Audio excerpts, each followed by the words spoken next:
જૂનાગઢના ઝાંઝરડા વિસ્તારમાં સૂચિત સ્કીમ નંબર 5ને લઈને મોટો વિવાદ છેડાયો છે.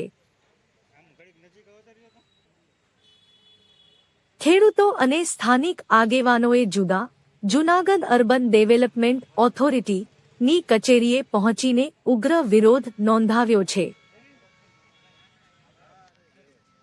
મુખ્ય વિવાદના મુદ્દાઓ: કાયદાનું ખોટું અર્થઘટન. ખેડૂતોનો આક્ષેપ છે કે 1973ના ટાઉન પ્લાનિંગ એક્ટનું ખોટું અર્થઘટન કરીને આ સ્કીમ બનાવવામાં આવી છે. 4.0 જમીન કપાત સ્કીમ અંતર્ગત ખેડૂતોની 40% જમીન કપાતમાં જઈ રહી છે, જેનો ખેડૂતો સખત વિરોધ કરી રહ્યા છે. ખેડૂતોના મતે આવો કોઈ કાયદો જ નથી. 900 કરોડનો બેટરમેન્ટ ચાર્જ. જમીન કપાતની સાથે સાથે ખેડૂતો પર અંદાજે 900 કરોડ જેટલો તોતિંગ બેટરમેન્ટ ચાર્જ લાદવામાં આવ્યો છે, જે આર્થિક રીતે ખેડૂતોની કમર તોડી નાખશે.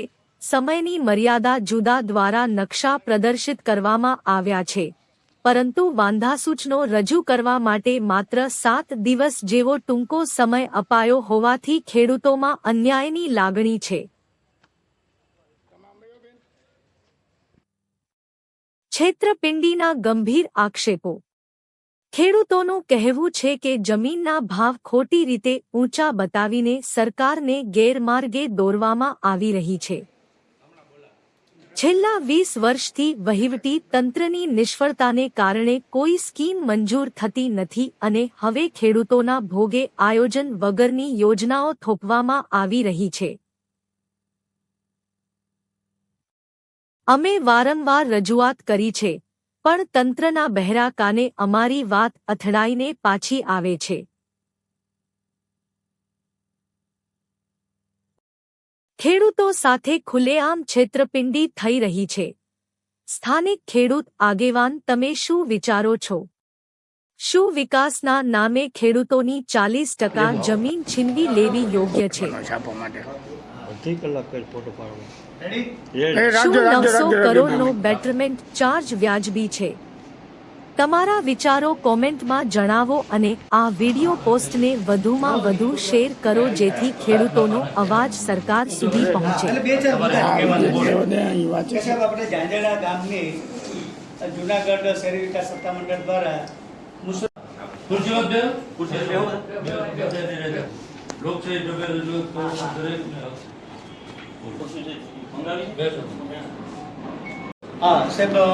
જૂનાગઢ શહેરી વિકાસ સત્તામંડળ દ્વારા જૂનાગઢ શહેરની બાજુમાં ઝાંઝરડા ગામ આવ્યું છે અને ત્યાં આપણે TT 5 રજૂ કરવામાં આવી હતી અને 17/4 ઝાંઝરડા ગામ ખાતે આ મુદ્દાઓ આધારિત મિટિંગ હતી, જેમાં અમારા વાંધાઓ છે જેનું આવેદનપત્ર આપ સાહેબને આપીએ છીએ. એટલે આ અમારા જે વાંધાઓ છે એ ટાઉન પ્લાનિંગ એક્ટ 1976 ને અનુરૂપ છે. અમારી ખાસ વિનંતી એવી છે કે તમે જે ટાઉન પ્લાનિંગ સ્કીમ જે અત્યારે રજૂ કરી છે એમાં ઘણા બધા કાયદાઓના અર્થઘટનો ખોટા કરીને આ યોજના બનાવેલ છે. અને એના નિયમો 1979 મુજબ તમે બનાવ્યા એવું તમારું માનવું છે અને એમાં અમારો વિરોધ છે કે તમે જે બનાવેલ છે એમાં અમે રજૂઆત કરી છે. એટલે આપ સાહેબ એમને જોઈ અને ખેડૂતોના હિતમાં, ખેડૂતોની જમીન છે, ખેડૂતના પૈસા ડેવલપમેન્ટ થાય છે ત્યારે કાયદાની અંદર રહી અને એવી વિનંતી છે. તમારે જે આ આવેદનપત્ર છે એ પણ અમે ટીપી સ્કીમની સાથે પણ મૂકીશું. એ કોઈ વાંધા અરજી આપણે જ્યારે ટીપી સ્કીમ હજી તો આપણે પ્રસિદ્ધિ કરશું, ત્યારબાદ 1 મહિનો આપણે વાંધા લઈશું. અત્યારે આપણે ઓનર્સ મિટિંગ 17 તારીખે બોલાવી, હવે એના સોમવાર 27/4/2026 હાલના જેટલી પણ જે કોઈ આવશે પછી અમે મે મહિનામાં પ્રસિદ્ધિ જાહેરનામું પડે એટલે એક્ટ મુજબ 30 દિવસ આપણે વાંધા સૂચનો કચેરીના કામકાજના દિવસોમાં ચાલુ સમય દરમિયાન પાછા તમે જે કાંઈ રજૂઆત હોય વાંધા સૂચન બધા આપી શકશો. ત્યાર પછી બોર્ડ બેઠક અમે બોલાવીશું અને બોર્ડ બેઠકમાં કલમ પછી 48 નીચે જ્યારે અમે સરકારશ્રીમાં મોકલશું ત્યારે નકશાઓ તમામ વાંધા સહિત અમે મોકલીશું. ખાસ કરીને બીજી વિનંતી એવી હતી કે જમીનોના નકશાઓ છે, એનું સાહિત્ય છે, હવે તો ઓનલાઈન બધું જોવા મળતું હોય છે. એટલે આપણા પણ નકશાઓની બધું ઓનલાઈન મળી જાય એવું અમને કરજો. અમે ઓનલાઈનની પણ વ્યવસ્થા કરી છે. માનનીય કમિશનર સાહેબ ઉદાહરણ જોઈએ આપણા જુડાના ચેરમેન શ્રી પણ, એટલે સાહેબને આપણે પત્ર લખીને કીધું અને મૌખિક પણ વાત કરી અને ટેલિફોન એટલે સાહેબ તમે મોકલો, આપણે કોર્પોરેશનની વેબસાઇટ ઉપર ચડાવી દઈશું. એટલે નકશો અને પ્લેટફોર્મ બે આપણે કોર્પોરેશનની વેબસાઇટ ઉપરથી આ જેટલું સાહિત્ય છે એટલું મળી અને આપ સાહેબ અમારી આ જે લાગણી છે ચેરમેન સુધી અને કારોબારી સુધી પહોંચાડો. ઓકે, ચાલો, થેન્ક યુ. આજે ઝાંઝરડા ગામની ટીપી નંબર 5 ના જમીન માલિકો મોટાભાગના ખેડૂતો છે, એ ખેડૂતો સાથે અમે જુનાગઢ શહેરી વિકાસ સત્તામંડળની ઓફિસે ટીપી 5 જે મુસદ્દારૂપ નગર રચના યોજના રજૂ કરવામાં આવી છે તેની સામે અમારા વાંધા સૂચનો રજૂ કરવા માટે અમે અત્યારે કારોબારી અધિકારી પાસે આવ્યા હતા. આ જે ટીપી સ્કીમો બનાવી છે એ ટાઉન પ્લાનિંગ એક્ટ 1976ના કાયદાના ખોટા અર્થઘટન કરીને બનાવવામાં આવે છે. ખાસ કરીને આ જમીનની અંદર 40% કપાત કરે છે, ઉપરાંત 900 કરોડ રૂપિયા જેવો બેટરમેન્ટ ચાર્જ, આ બધું ખેડૂતોના ખંભે હોવા છતાં અમારા નકશા જોવા હોય તો અમારે લાઈનમાં ઊભું રહેવાનું છે. આ લોકોને ટીપી સ્કીમો બનાવતા 2 વર્ષ લાગે અને આ લોકો 2 કલાકની જાહેર મિટિંગ બોલાવી દિવાલો ઉપર નકશા ચોંટાડી અને ખેડૂતોને એમ કહે છે કે આ તમારી જમીનના નકશા બની ગયા છે તો તમે જોઈ લ્યો ને તમારા વાંધા વચકા હોય તો દિવસ 7માં રજૂ કરો. હવે ખેડૂત લોકો જે નકશાઓ વાંચી ન શકે, ફોર્મ એપ શું છે એની માહિતી ન હોય, એવા લોકોને માત્ર 7 દિવસનો ટાઈમ આપવામાં આવે છે. એટલે તો ટાઈમ વધારવા માટે અમે કીધેલ છે. પ્લસ 40% જમીનો કોઈ કાપવાનો આ ટાઉન પ્લાનિંગ એક્ટમાં છે નહીં. આ ટાઉન પ્લાનિંગ એક્ટની કલમ 43(3) જે એ એવી કલમ છે કે જેમાં સામાજિક આર્થિક પછાત લોકોના મકાનોની રહેઠાણની યોજના કે જે વડાપ્રધાન યોજના કે પ્રધાનમંત્રી આવાસ યોજના કહેવાય છે, એ આવાસ યોજનાની અંદર સરકારે જે જમીન ફાળવી હોય એમાં એ આવાસ યોજનાઓ પૂરી કરવા માટે એને સુવિધા પૂરી પાડવા માટે સરકારે આપેલ જમીનનો વહીવટ કરવાની કલમ છે. આ કલમનો મિસઉપયોગ કરીને આખા ગુજરાતની અંદર સામાન્ય બધા ખેડૂતોની 40% જમીન કાપવામાં આવે છે. પ્લસ બીજું કે તમે અમને ખેતીની જમીન હોય તો ખેતીનો પ્લોટ ફાળવે, બિન ખેતીની જમીન હોય તો બિન ખેતીનો પ્લોટ ફાળવે. તો ખેતીની જમીનના ભાવો 4000 હોય તો આ નકશા બનાવી અને જે પ્લોટ બને છે એના 20,000, 18,000, 19,000 રૂપિયા ઊંચા ભાવ મૂકી અને જે નફો થાય એનો 50% અમારો સત્તામંડળનો, 50% તમારો, એમ કરી અને એવી માયાજાળ કરી અને લોકો સાથે છેતરપિંડી થાય છે. અને આવી ખોટી અમે વારંવાર રજૂઆત કરી છે કે આવી કાયદામાં જોગવાઈ નથી, છતાંય એવી યોજનાઓ બનાવીને સરકારમાં મોકલે છે. અને ગુજરાત સરકારના અધિકારીઓ પણ આ બાબતને પૂરતું ધ્યાનમાં લીધા વગર આજે 20 વર્ષ થયા આ ટીપી મંજૂર નથી થતી. એનું કારણ કે આ ટીપીઓ છે એ ગેરકાયદેસર બનેલ છે. લેન્ડ રેવન્યુ જે કાયદો છે, લેન્ડ રેકોર્ડ કાયદો છે, લેન્ડ રેકોર્ડને કાયદાને અનુરૂપ કલમ 44 ને 45માં ફાઇનલ પ્લોટ બનાવવા જોઈએ. આવા કોઈ પ્લોટ બનાવતા નથી, જેને કારણે આ ટીપીઓ ગેરવ્યાજબી થાય છે, ગેરકાનૂની થાય છે. એટલા માટે ટીપીઓ ફાઇનલ થતી નથી. એટલે અમે ગુજરાત સરકારને પણ વિનંતી કરીએ છીએ કે આખા ગુજરાતની અંદર આ ધંધા બંધ કરી અને ખરેખર શહેરનો વિકાસ થાય એવી યોજના બનાવો, લોકોની જમીનના હિતોનું રક્ષણ થાય એવી રીતે કાયદાનો ઉપયોગ કરો એવી વિનંતી કરવા માટે અમે માનનીય અધિકારીશ્રીને આવેદનપત્ર આપ્યું છે. ડ્રાફ્ટ ટીપી સ્કીમ 5 ઝાંઝરડા આપણે ફરીવાર બનાવવાનું શરૂ કર્યું, જેના ભાગરૂપે ટીપી એક્ટ 1976 અને નિયમો 1979ના નિયમ 17 મુજબ ઝાંઝરડા ખાતે ઓનર્સ મિટિંગ રાખવામાં આવી છે. અને ત્યારે આપણે દરેક ખેડૂત ભાઈઓને વધુ સમય મળી રહે એના ભાગરૂપે 27/4/2026ના સાંજના 6 ને 10 કલાક સુધી વાંધા અરજીઓ સ્વીકારવામાં આવશે એવું આપણે જણાવેલ. અને એના ભાગરૂપે જુદા જુદા ખેડૂતોને જે કાંઈ સૂચનો હોય, વાંધા હોય એ રજૂ કરે છે અને એના ઉપર અમે કાર્યવાહી કરીશું. આજે જે ખેડૂત ભાઈઓ આવ્યા હતા એ એક આવેદનપત્ર દેવા માટે આવ્યા અને એ 50-ની સંખ્યામાં ખેડૂત ભાઈઓ ટીપી સ્કીમ ઝાંઝરડાના લગતા જે મુદ્દાઓ હતા એનું અમને આવેદનપત્ર આપ્યું. હવે આના પછી પ્રોસિજર એવી છે, આપણે ઓનર્સ મિટિંગ થઈ ગઈ ત્યાર પછી આપણે પ્રસિદ્ધિનું જાહેરનામું બહાર પાડશું.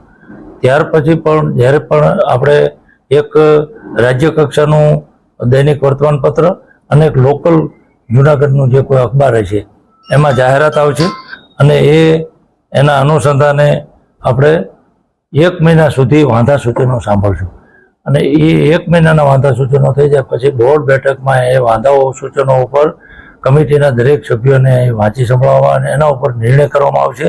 એ આખો કમિટીનો નિર્ણય હોય અને ત્યાર પછી એક્ટની કલમ 48(1) નીચે સરકારશ્રીમાં આપણે આ ટીપી સ્કીમ સાદર કરશું. ત્યારે ટીપી સ્કીમની સાથે નકશાઓ, એફ ફોર્મ, જી ફોર્મ, તમામ ફોર્મ્સની સાથે આ વાંધા અરજીઓ પણ મોકલવામાં આવતી હોય છે અને આપણે વાંધા સૂચનો સહિત આપણે સરકારશ્રીમાં મોકલશું. સરકારશ્રી આ બાબતે યોગ્ય નિર્ણય કરશે.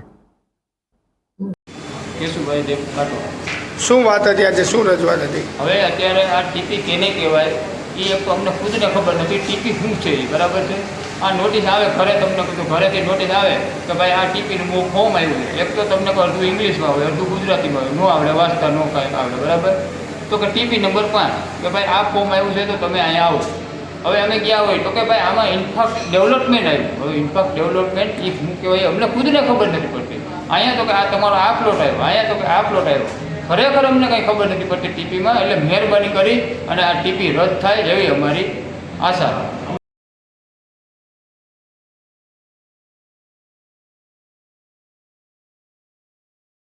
જૂનાગઢ જિલ્લામાં સ્થાનિક સ્વરાજ્યની ચૂંટણીઓ યોજવા તંત્ર દ્વારા તમામ તૈયારીઓ પૂર્ણ. ચૂંટણી તંત્ર દ્વારા મતદાનના દિવસે મતદારોને કોઈ પ્રકારની અગવડ ન પડે તે પ્રકારનું સુચારું આયોજન કરવામાં આવ્યું છે. જિલ્લા ચૂંટણી અધિકારી અને કલેક્ટર શ્રી અનિલકુમાર રાણાવસિયા 000000 જિલ્લા પંચાયતની 30, જિલ્લાની તમામ 9 તાલુકા પંચાયતની 158 અને કેશોદ નગરપાલિકાની 9 વોર્ડની 35 બેઠકોની સામાન્ય ચૂંટણી માટે તા 26મીએ મતદાન.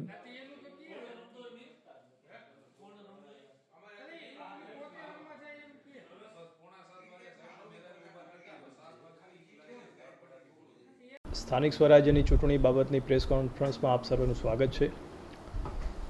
આપ જાણો છો એમ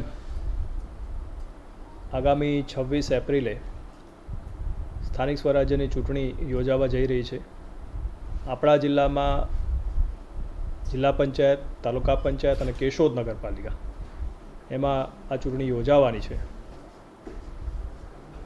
આ ચૂંટણીનો જે સમય છે એ સવારે 7 વાગ્યાથી ચૂંટણી એટલે કે મતદાનની કામગીરી શરૂ થશે અને સાંજે 6 વાગ્યા સુધી ચાલશે.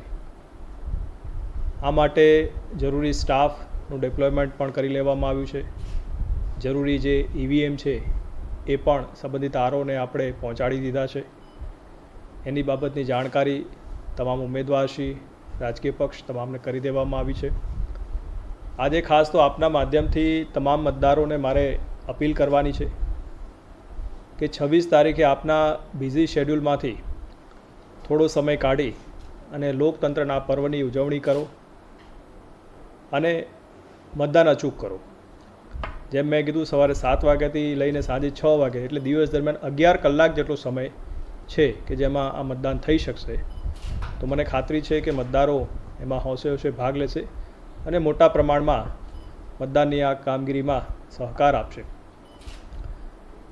મતદાનના દિવસે અમુક તકેદારી રાખવા માટે પણ મારી ખાસ મતદારોને એક વિનંતી છે. એક કે આપ જ્યારે મતદાન કરવા જાઓ ત્યારે આપની પાસે ચૂંટણી પંચ દ્વારા આપવામાં આવેલું ચૂંટણી કાર્ડ હશે, એ ઓરિજિનલ આપ લેતા જશો. જો આપણી પાસે કોઈપણ કારણસર ચૂંટણી કાર્ડ ન હોય તો ચૂંટણી પંચે બીજા 14 જેટલા અલગ અલગ દસ્તાવેજ નક્કી કર્યા છે, જેમાં આધાર કાર્ડ છે, પાન કાર્ડ છે, પાસપોર્ટ છે, એવા અલગ અલગ દસ્તાવેજ છે. એ પણ આપ ઓરિજિનલ ત્યાં લઈ અને મતદાન કરી શકો છો. મતદાનના દિવસે બીજી ખાસ વિનંતી એ છે કે આપ આપના મોબાઈલ, કેમેરા વગેરે લઈને ન જશો, કારણ કે મતદાન મથકમાં એની સાથેનો પ્રવેશ જે છે નિષેધ હોય છે, એમાં એની સાથે પ્રવેશ કરવા દેવામાં આવતો નથી. આપ આપનું જે નામ છે મતદાર યાદીમાં અચૂક જોઈ લેશો.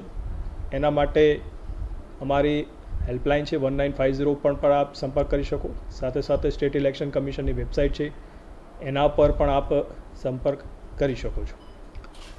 હવે ખાસ તો એ દિવસે જ્યારે મતદારો મતદાન કરવા જશે ત્યારે અમુક ખાસ મતદાન મથકની અંદર કઈક પ્રકારની કાળજી રાખવી એની વિશે આપના માધ્યમથી મારે લોકો સુધી માહિતી પહોંચાડવી છે. નગરપાલિકાની જે ચૂંટણી હોય છે એમાં એક વોર્ડમાંથી 4 ઉમેદવારો ચૂંટાતા હોય છે. એટલે કે એક મતદારે વધુમાં વધુ 4 ઉમેદવારોને એને મત આપવાનો હોય છે. એટલે મતદાર જ્યારે એના મતકુટીરમાં જાય એટલે આ પ્રકારનું બીયું હોય અને એ બીયુમાં જે મતદારોનું નામ સિમ્બોલ ને બધું હશે. એટલે એમાં વધુ 4 ઉમેદવારની સામે એ બટન વાદળી કલરનું દબાવી શકે અને પછી અચૂક આ રજિસ્ટરનું બટન એને દબાવવું પડે તો જ એનો મત જે છે એ રજિસ્ટર થાય. કોઈ મતદાર માન લો કે કોઈ અહીંયા બટન દબાવી દે ઉમેદવારની સામે 2 ઉમેદવાર 3 ઉમેદવાર કે 4 ઉમેદવાર અને રજિસ્ટરનું બટન ન દબાવે તો એનો જે મત છે એ રજિસ્ટર થતો નથી. એટલે નગરપાલિકાના મતદારોએ આ બાબતમાં વિશેષ કાળજી રાખવા માટેની મારી ખાસ વિનંતી છે. ઘણીવાર એવું થાય કે કોઈ મતદાર જે છે એ ભૂલથી એને ચોઈસ ન કરવો એવા મતદારની સામે બટન દબાવી દે અને એને લાગે કે મારાથી આ ભૂલથી થઈ ગયું છે તો રજિસ્ટરનું જે બટન છે એ દબાવતા પહેલાં જે ભૂલથી બટન દબાઈ ગયું છે જે ઉમેદવાર એની પર એ ફરી ક્લિક કરશે તો એ ડિસિલેક્ટ થઈ જશે અને પછી એ પોતાના ચોઈસના ઉમેદવાર જે છે એની સામે કરી અને છેલ્લે રજિસ્ટરનું બટન દબાવશે એટલે એનો જે મત છે એ રજિસ્ટર થઈ જશે. જ્યારે વાદળી બટન દબાવશે ત્યારે બીપ જે અવાજ લાઇટ આ બધું તો એ થશે જ. જિલ્લા તાલુકા પંચાયતમાં જે મતદારો છે એમને ખાસ વિનંતી કે તમે જ્યારે પોલિંગ સ્ટેશનમાં જશો ત્યારે 2 મતકુટીર હશે. એક હશે જિલ્લા પંચાયતમાં મતદાન માટેની અને બીજી હશે તાલુકા પંચાયત માટે. તો જિલ્લા પંચાયત માટેની જે મતકુટીર હશે એ પહેલાં હશે, એના પછી તાલુકા પંચાયતની મતકુટીર હશે. જિલ્લા પંચાયતમાં જ્યારે એ મતકુટીરમાં જશે ત્યારે આ પ્રકારનું જે બીયું છે એમાં મતપત્ર સફેદ કલરનું હશે આવું અને તાલુકા પંચાયતની મતકુટીરમાં જશે એટલે ત્યાં આવું ગુલાબી કલરનું મતપત્ર હશે. એટલે એનાથી તરત એને ખબર પડે. એટલે પહેલાં જ્યારે જિલ્લા પંચાયતના મતકુટીરમાં જશે ત્યાં જે ઉમેદવાર હશે એની સામે વાદળી બટન દબાવશે, બીપ અવાજ આવશે, લાઇટ થશે અને એનો વોટ રજિસ્ટર થશે અને એ પૂરું કર્યા પછી એ તાલુકા પંચાયતની મતકુટીરમાં જશે અને ત્યાં એ પોતે બટન દબાવી અને મત આપી શકે. આમાં બટન દબાવ્યા પછી રજિસ્ટર કરવાની કે એ પ્રકારની આમાં કોઈ મુદ્દો આમાં રહેતો નથી. એ માત્ર નગરપાલિકા જે છે એમાં જ આપણે લાગુ પડે છે. એટલે આ રીતે ખાસ આપના માધ્યમથી મારે મતદારોને આના વિશે માહિતગાર કરવાના હતા કે આ વિશેષ કાળજી રાખે જેથી એમનો અમૂલ્ય અને કિંમતી મત જે છે એ ચોક્કસ રજિસ્ટર થાય અને લોકશાહીના પર્વમાં એમનું જે ઇન્વોલ્વમેન્ટ છે એ રહે. સાથે સાથે તમે જાણો છો કે અત્યારે ગરમીની સિઝન છે અને દિવસે દિવસે ગરમી વધી રહી છે. અમારી એક્સપેક્ટેશન એ છે કે 26 તારીખે પણ ખૂબ વધારે ગરમી રહેશે. તો બની શકે તો મતદારો સવારનો જે સમય છે 7 વાગ્યાથી લઈને 10 વાગ્યા 11 વાગ્યા સુધીમાં પોતાનો મતાધિકારનો ઉપયોગ કરી લે તો ગરમી સહન ન કરવી પડે અથવા તો બપોર પછીનો સમય છે એ પણ યુટિલાઇઝ કરી શકે. પરંતુ બપોરના સમયે મતદારોને તકલીફ ન પડે એના માટે જે અમારા પોલિંગ સ્ટેશન છે એની પર અમે પીવાનું પાણી છે, શક્ય હોય ત્યાં છાંયડો છે, હેલ્થના સ્ટાફની મદદથી અમે ORS પાવડર અમારા હેલ્થના સ્ટાફની પણ ત્યાં નિમણૂક કરી છે જેથી કોઈ તકલીફ ન પડે. સાથે સાથે આ વખતે રાજ્ય ચૂંટણી પંચની એક ખાસ સૂચના છે કારણ કે આપ જાણો છો કે મોટાભાગના આપણા જે મતદાન મથકો હોય એ સ્કૂલ કે એવા પ્રિમાઇસીસમાં હોય અને એમાં 1 કે 2 રૂમ એવા હોય કે જેમાં આપણે પોલિંગ સ્ટેશન તરીકેનો ઉપયોગ કરતા હોય અને બાકીના રૂમ આપણે વાપરતા નથી હોતા. તો આ વખતે એવી પણ સૂચના છે કે એક વેઇટિંગ રૂમ તરીકે આપણે અમુક રૂમ ખોલી દઈએ કે જેથી મતદારોને તડકામાં ઊભા ન રહેવું પડે અને વેઇટિંગ રૂમમાં ત્યાં બેસે, ત્યાં પંખો છે, આ બધી સુવિધા હોય એટલે એમને ગરમીમાં તકલીફ ન પડે અને ત્યાંથી જે લાઈન જે છે એ આપણું જે મતદાન મથક છે ત્યાં સુધી જાય અને એ વોટ કરી શકે. એટલે એ પ્રકારની પણ ચૂંટણી પંચે સૂચના આપી છે અને એની અમલવારી પણ આપણે કરી છે. મતદાન જાગૃતિના પણ કાર્યક્રમો ચાલી રહ્યા છે, એના મારફતે આપણે મતદારોને જાગૃત કરી રહ્યા છે. એટલે અલગ અલગ એક્ટિવિટીઝથી મારફતે આપણે સૌએ મતદારોને કોઈ તકલીફ ન પડે એના માટેનું સુચારું આયોજન કરી છે. ફરીથી તમામને વિનંતી છે કે 26 તારીખે આપ અચૂક મતદાન કરશો. ઉપરાંત 26 તારીખનું જે મતદાન પૂરું થાય એના પછી આપણે 28 તારીખે એટલે મતગણતરી ની પ્રક્રિયા શરૂ કરશું. મતગણતરી માટે આપણે 10 જેટલા સેન્ટર નક્કી કર્યા છે અને એ દિવસે મતગણતરી જે છે એ સવારે 9 વાગ્યાથી શરૂ થશે અને જેમ જેમ મતગણતરીનો રાઉન્ડ આગળ વધશે એ પ્રમાણે જે રિઝલ્ટ આવશે એ પણ આપ મીડિયાના મિત્રો સાથે અમે શેર કરીશું અને આપના મારફતથી લોકો સુધી વસ્તુ શેર થશે.